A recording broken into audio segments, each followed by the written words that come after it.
समान मानव माना स्त्रीला, तिची अस्मिता खुडू नका. देवी म्हणून बजू नका आणि दासी म्हणून पिटू नका. प्रथम आपल्या सर्वांना माझ्या चॅनलतर्फे जागतिक महिला दिनाच्या हार्दिक शुभेच्छा.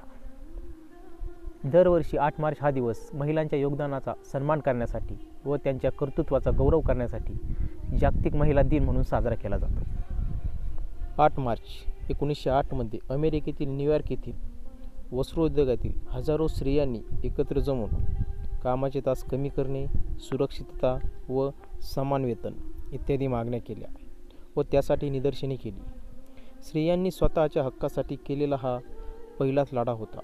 याचे परिणाम म्हणून 1910च्या आंतरराष्ट्रीय महिला परिषदेत क्लारा झेटगी यांनी 8 मार्च हा दिवस जागतिक महिला दिन म्हणून साजरा करण्यात यावा हा ठराव मांडला व तो पासही झाला. तेव्हापासून दरवर्षी 8 मार्च हा दिवस जागतिक महिला दिवस म्हणून साजरा केला जातो. जिव्हाळ्याने पाहिले तर बहिणीची माया, लहानशा बाळाला देते आईसारखी छाया. तिच्याशी जे पण कोणी नडले त्याला तिने वाघिणीसारखे फाडले. वार नाही तलवार आहे, ती तर शमशिरीची धार आहे. स्त्री म्हणजे अबला नाही, ती तर धगधगता अंगार आहे, ती तर धगधगता अंगार आहे. पुन्हा एकदा सर्वांना जागतिक महिला दिनाच्या हार्दिक शुभेच्छा.